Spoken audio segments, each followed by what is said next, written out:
we welcome you to the Divine Connection. Divine connection इस programme में हम आपका स्वागत करते हैं। You know, in our program, we emphasize connection with God is the key to a very happy and successful life in this world. हमारे इस programme में हम इस बात पर जोर देते हैं कि परमेश्वर के साथ हमारा संपर्क इस संसार में बहुत ही खुश और सफल जीवन के लिए जरूरी है। And I mean in the world, also in the world to come. मैं कह रहा हूँ इस संसार में, लेकिन साथ साथ में आने वाले संसार में भी। The why connection with God is a key is because He is our creator and He knows what is best for us. परमेश्वर के साथ हमारा संबंध बहुत ही जरूरी है, क्योंकि वो हमारे सृष्टिकर्ता और वो जानते हैं कि हमारे लिए सबसे उत्तम क्या है। So we want to talk from the book of Samuel. तो हम शमूएल की किताब से यहाँ पर इस बार चर्चा करना चाहते हैं। And Samuel, a beautiful and wonderful name and a wonderful book also. और शमूएल तो बहुत ही अच्छा नाम है, और साथ साथ में शमूएल की जो किताब है ये बहुत ही अच्छी ऐसी किताब है। The one who is translating in Tamil carries the same name, Samuel. Hindi अनुवाद में भी इसका सही अनुवाद किया गया है शमूएल। And it means God has heard. इसका मतलब है कि परमेश्वर ने सुना है या परमेश्वर ने हमारी सुन ली। God hears you, God hears me. That is the message we want to start with or pass on to you at the very beginning. बिल्कुल शुरू से ही हम आपको ये संदेश बताना चाहते हैं कि परमेश्वर आपकी सुनते हैं, परमेश्वर मेरी सुनते हैं। यही संदेश हम आपको बताना चाहते हैं। He did not listen just one day. वो केवल एक ही दिन नहीं सुनते हैं, But He listens to us always. परंतु वो तो हमेशा हमारी सुनते हैं। And this book, when you read from the beginning till the end, at different junctures, you will find how God cared for His people. इस किताब को अगर आप पढ़े तो जगह जगह पर आप देखेंगे कि परमेश्वर ने अपने लोगों की परवाह कैसे की है। Samuel, who we'll be talking about a little later, is a prophet, he was a judge, and he was a priest. शमूएल, जिसके बारे में हम यहाँ पर चर्चा करने वाले हैं, वो तो भविष्यवक्ता है, वो तो न्यायी है, और साथ साथ में वो एक याजक भी है। A great man of God and a servant of God. ये तो परमेश्वर का महान जन और परमेश्वर का महान दास था। So from this book we can learn a lot of things for our life today. तो इस किताब से हम आज अपने जीवन के बारे में बहुत कुछ सीख सकते हैं। Firstly, when we turn to the very first chapter of 1 Samuel, जैसे पहले शमूएल के पहले अध्याय को हम यहाँ पर देखते हैं, we read about a man by the name of Elkanah. हम एल्काना नाम के मनुष्य के बारे में यहाँ पर पढ़ते हैं। He was from Ramathaim according to the first chapter. पहले अध्याय के अनुसार वो तो रामातैम सोपीम नगर का था। And it is from the hill country of Ephraim. ये तो एप्रेम के पहाड़ी देश में है। And he comes from a priestly line. और वो तो एक याजक के कुटुंब से आता था। You know, it is interesting to note from the Old Testament that priests were chosen from a particular tribe called Levi. ये जानना बहुत ही दिलचस्प है कि जो याजक होते थे उन्हें लेवी के गोत्र में से, खास करके इसी गोत्र में से चुना जाता था। And among the Levites, he chose the family of Aaron to serve as priests in the temple. और इन लेवियों के बीच में से परमेश्वर ने खास करके हारून के परिवार को चुना कि वो भवन में सेवकाई कर सके। In the book of 1 Chronicles, chapter 6, verses 33 to 38, we will not be reading it, but I want you to have a look at it when you find time. 1 Chronicles 6, 33 to 38, a long list of names are given. पहला इतिहास अध्याय 6 वचन 33 से 38 तक समय मिलने पर आप इसे पढ़िए। इसमें नामों की बड़ी सूची दी गई है। All son of is stated here. यहाँ इस तरह से बताया कि ये इसका पुत्र, ये इसका पुत्र, ये पूरी सूची यहाँ पर दी गई है। And Elkanah is traced back to Levi and from the line of Kohath. और एल्काना की वंशावली के बारे में अगर हम पीछे जाकर देखें तो हम यही पाएंगे कि एल्काना की जो वंशावली थी वो तो कहातियों से थी। So Elkanah was a priest and he was from the priestly line, we will say. तो हम यही कहेंगे कि एल्काना तो याजक था और वो तो याजक की वंशावली से आ रहा था। And we read in the very first chapter that he had 2 wives. और पहले अध्याय में शमूएल में हम पढ़ते हैं कि उसकी 2 पत्नियां थी।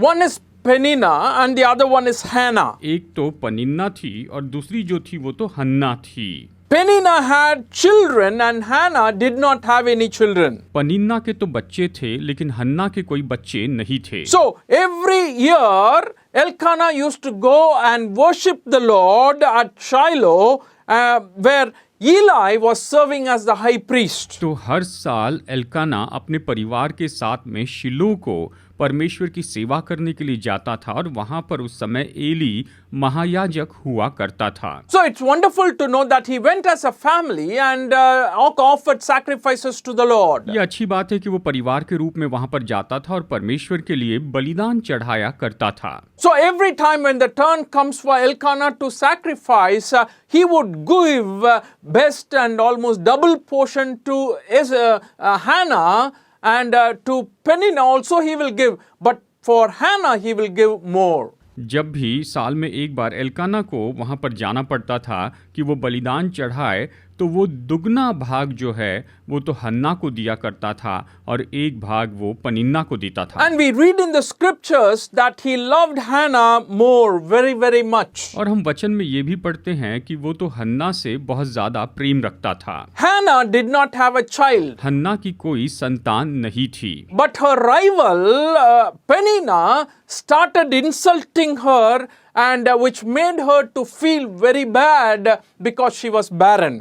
लेकिन उसकी सौतन जो पनिन्ना थी वो तो बार बार उसका अपमान किया करती थी और इस कारण हन्ना दुखी महसूस करती थी क्योंकि वो तो बांझ थी। Every time she insults, Hannah will feel sad and bad. जब भी वो अपमान करती तो हन्ना को बहुत ही बुरा महसूस होता था। She used to go and sit alone and cry. वो दुखी होकर बैठकर रोती थी। And it was around that time Elkanah comes to comfort her always. और हमेशा उसी समय एल्काना आकर उसे तसल्ली दिया करता था। And he used to encourage her like this, don't worry, God will give. वो उसे इस तरह से प्रोत्साहित करता था कि चिंता मत करो, परमेश्वर देंगे। I mean more than 10 children to you. क्या मैं तेरे लिए 10 बेटों से भी अच्छा नहीं हूँ? And that's the way he used to comfort her. वो इसी तरह से उसे तसल्ली दिया करता था। After Hannah waited for some time, she went to the temple and started praying to the Lord according to this passage. इस वचन भाग के अनुसार हम देखते हैं कि हन्ना कुछ समय तक वहां पर बनी रही और उसके बाद में परमेश्वर के भवन में जाकर वो प्रार्थना करने लगी। She prayed to the Lord, "Oh Lord, if you give me a son, I will give him over to you to be serving at your temple." उसने परमेश्वर से प्रार्थना की कि हे परमेश्वर, यदि तू मुझे पुत्र देगा तो मैं जीवन भर के लिए उसे प्रभु को अर्पण करूंगी और वो भवन में सेवा करेगा। She made a vow in the presence of God. उसने परमेश्वर की उपस्थिति में ये मन्नत मांगी। Her prayer was so intense and deep, she was not voicing out, but her lips were moving, and the high priest Eli was sitting there and watching Hannah praying. वो तो अपने दिल से प्रार्थना कर रही थी, उसका दिल इतना टूट गया था कि उसके मुंह से शब्द बाहर नहीं निकल रहे थे, बस उसके होंठ हिल रहे थे और उसको इस तरह प्रार्थना करते हुए महायाजक एली देख रहा था। Eli thought that she was drunk. Ellie ने ये सोचा कि ये तो शराब पी हुई है, ये तो नशे में है सोचा। He started telling her, "Get up and move, because how long will you sit here and drunk?" और वो उससे कहने लगा कि तू उठ और यहाँ से चले जा, नशे में तू यहाँ कब तक बैठी रहेगी। But Hannah said, "No, my Lord, I did not drink. I am deeply troubled and I was pouring out my heart in the presence of God." और हन्ना ने कहा, नहीं मेरे प्रभु, मैं नशे में नहीं हूँ, मैं तो अपने हृदय में बहुत व्याकुल हूँ और अपने दिल की बातें परमेश्वर के सामने उंडेल रही हूँ। I am not a bad woman. मैं कोई बुरी स्त्री नहीं हूँ, ऐसे कहा। So Eli understood and he said, "Go in peace and the Lord will grant what you had asked for him." तब एली ने कहा, कुशल से जा, इस्राएल का परमेश्वर तुझे मनचाहा वर दे। And the Bible very clearly says that God granted what Hannah asked him for. और बाइबल बहुत ही स्पष्ट रीति से बताती है कि हन्ना ने जो भी परमेश्वर से मांगा परमेश्वर ने उसे दिया। And wonderfully you will find this family and how God was working in them and how God was moving in them so that we can learn a few lessons for our lives today. हम अद्भुत रीति से देख सकते हैं कि परमेश्वर ने कैसे इस परिवार में काम किया, इनकी अगुवाई की और आज के लिए हम इसमें से बहुत से पाठ सीख सकते हैं। First of all, when you look at the husband, he was a very, very devoted man. सबसे पहले अगर आप इस पति को देखें तो आप जानेंगे कि इसका पति जो था वो तो बहुत ही समर्पित व्यक्ति था। And when we talk about his devotion, mainly to the Lord or towards the things of God, I observe here that he sought the Lord with his entire family. और जबकि हम उसके समर्पण के बारे में देखते हैं तो हम यहाँ पर खास करके देखते हैं कि उसने अपने पूरे परिवार के साथ परमेश्वर को खोजा। वो अपने पूरे परिवार के साथ परमेश्वर को खोजता था। You know, it is important to note here. Let me read the verses. चलिए वचन पढ़ते हैं, इन बातों पर गौर करना जरूरी है। 3 to 4. First chapter, 1 Samuel, first chapter, verses 3 to 4. पहला शमूएल अध्याय 1 वचन 3 और 4 देखते हैं। It says, year after year, this man went up from the town to worship and sacrifice to the Lord Almighty at Shiloh, where Hophni and Phinehas, the two sons of Eli, were priests of the Lord. Whenever the day came for Elkanah to sacrifice, he would give portions of the meat to his wife Peninnah and also to her sons and daughters. वो पुरुष प्रतिवर्ष अपने नगर से सेनाओं के यहोवा को दंडवत करने और मेल बलि चढ़ाने के लिए शीलो में जाता था। वहाँ होपनी और पिनहास नामक एली के 2 पुत्र रहते थे जो यहोवा के याजक थे। जब जब एल्काना मेल बलि चढ़ाता था तब तब वो अपनी पत्नी पनिन्ना को और उसके सब बेटे बेटियों को दान दिया करता था। इस तरह से यहाँ पर ये 2 वचन बताते हैं। And what I observe here is he had a very systematic way of going to the temple of God. मैं यहाँ पर इस बात को देखता हूँ कि परमेश्वर के भवन में जाने का इसका एक अपना अलग ही तरीका था। Year after year, this man went up from his town to worship the Lord. हर साल ये व्यक्ति अपने नगर से परमेश्वर यहोवा की आराधना के लिए जाया करता था। And it was very important for him. और ये उसके लिए बहुत महत्वपूर्ण था। And the other thing we observe from is when her husband Elkanah, 21st verse in the same chapter, when her husband Elkanah went up with all his family to offer the annual sacrifice to the Lord and to fulfill his vow. वचन 21 में एक और बात हम देखते हैं, फिर Elkanah अपने पूरे घराने समेत यहोवा के सामने प्रतिवर्ष की मेल बलि चढ़ाने और अपनी मन्नत पूरी करने के लिए गया। यहाँ पर ये एक और महत्वपूर्ण बात हम इसमें देखते हैं। And it is important for us to note that seeking God or going to God with the entire family is very, very important these days. और इस बात को हम समझ सकते हैं कि इन दिनों में परमेश्वर को खोजना और पूरे परिवार के साथ परमेश्वर के भवन में जाना महत्वपूर्ण है। You know, there are many people who seek the Lord just by themselves.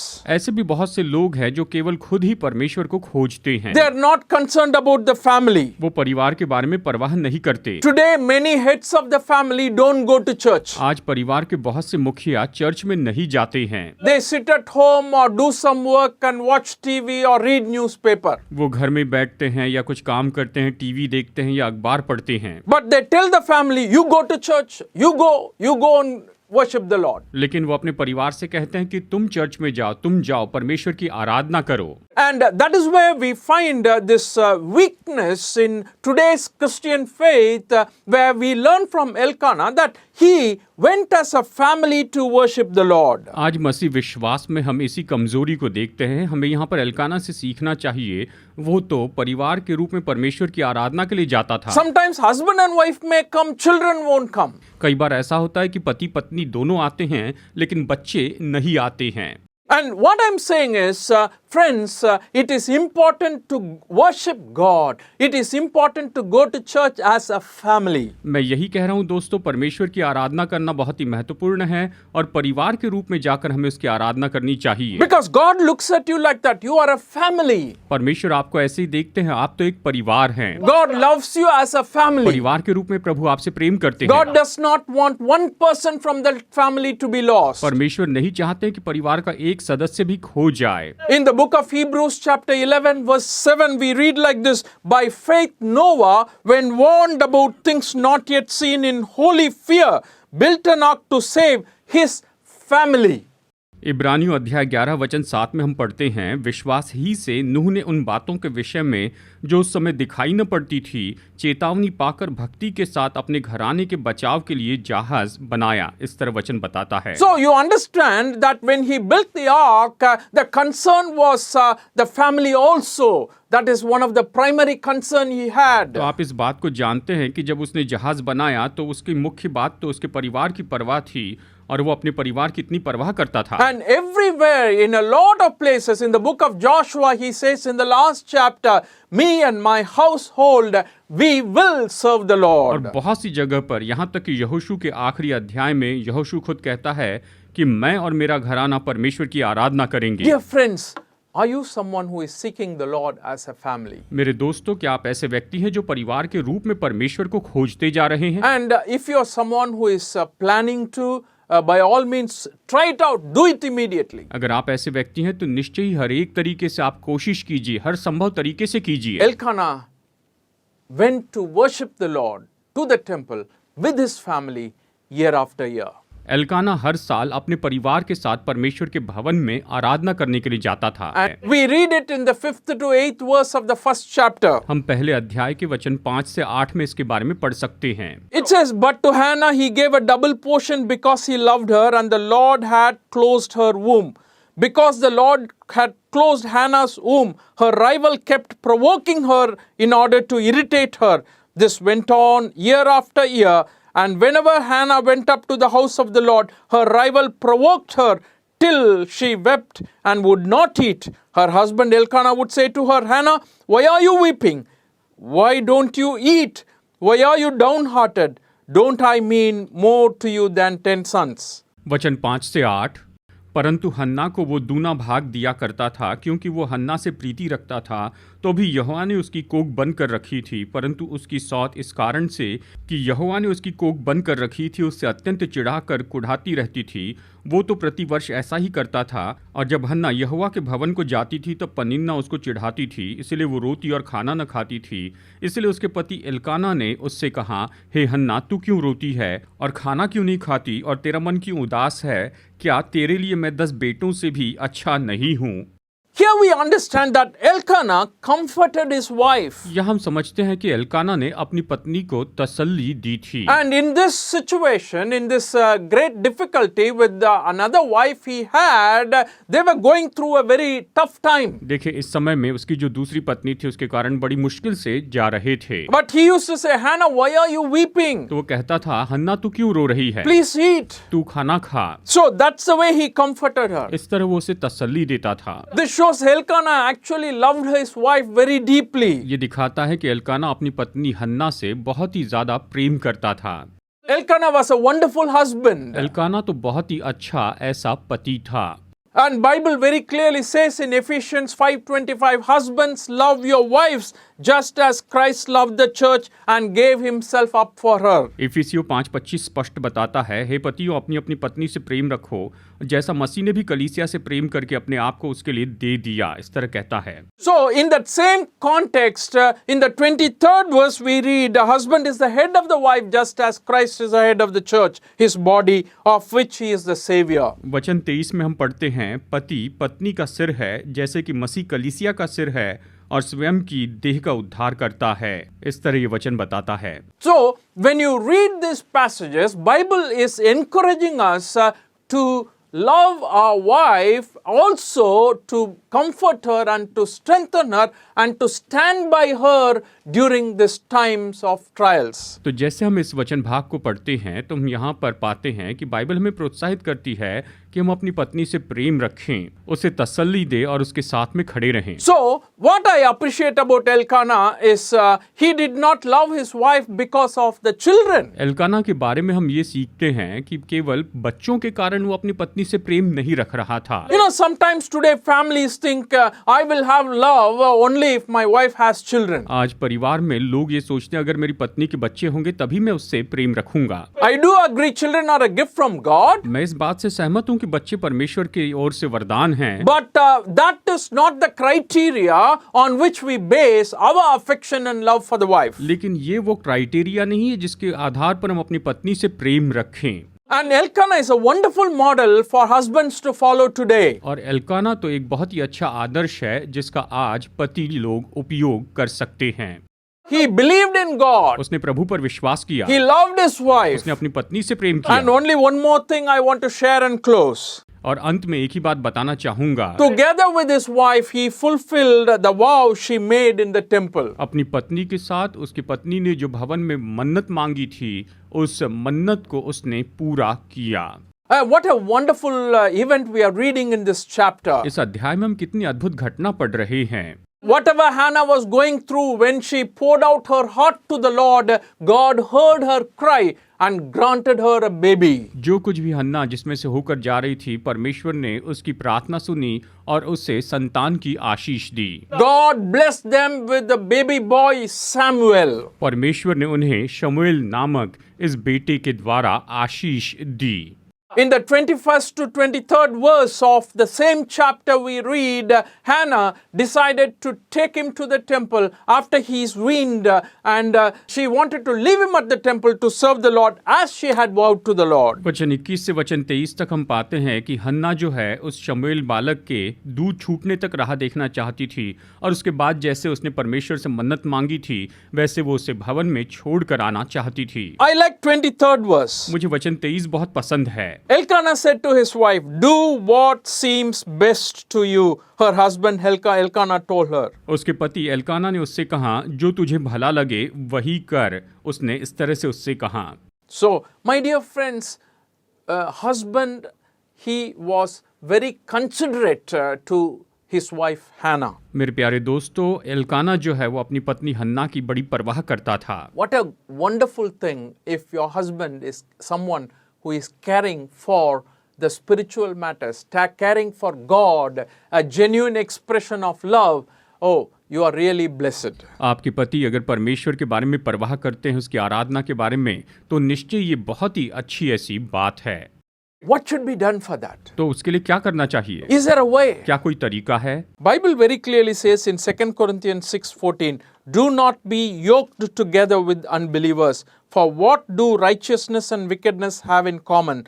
Or what fellowship can light have with darkness?" Bible 2 कुरिन्थियों 6:14 में बहुत ही स्पष्ट बताती है, अविश्वासियों के साथ असमान जुए में न जुटो, क्योंकि धार्मिकता और अधर्म का क्या मेल जोल, या ज्योति और अंधकार की क्या संगति। इस तरह बाइबल बताती है। So here, when you are with the child of God, when you are someone who is connected with another person who has the same mind, same belief, and same ways of following God, then definitely it is possible. जब आप परमेश्वर की संतान होते हैं, दूसरे व्यक्ति के साथ में जुड़े होते हैं, आपका एक जैसा ही मन है, एक ही विश्वास है, और आप प्रभु के पीछे चलना चाहते हैं, केवल तभी ये संभव है। I believe Hannah's behavior here too is a great impact on Elkanah. मुझे विश्वास है हन्ना के व्यवहार ने ही एल्काना के जीवन पर बड़ा प्रभाव डाला। A woman can save her husband by her behavior. जो स्त्री है वो तो अपने व्यवहार के द्वारा अपने पति को बचा सकती है, उसका उद्धार करवा सकती है। A husband can set a good example for the family.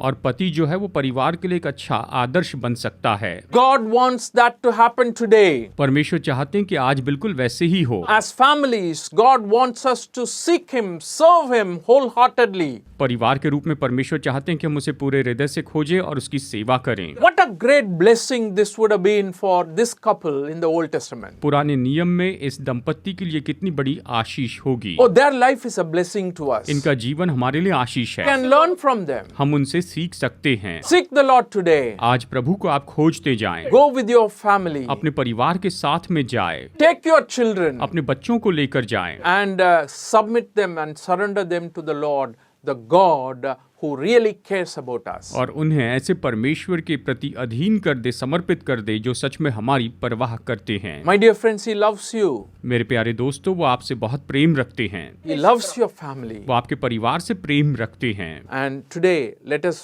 go to Him and Him alone. और आज केवल उसके और केवल उसी के पास में जाए। God bless you today. परमेश्वर आज आपको बहुतायत से आशीष दे।